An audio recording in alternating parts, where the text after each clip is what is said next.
Meaning of Lenny Bruce. Lenny Bruce. Lenny Bruce. Lenny Bruce. Lenny Bruce.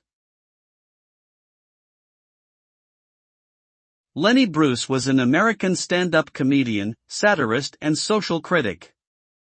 He rose to fame in the 1950s and early 1960s with his controversial and often taboo-breaking style of comedy that tackled sensitive subjects such as race, religion, politics, and sexuality.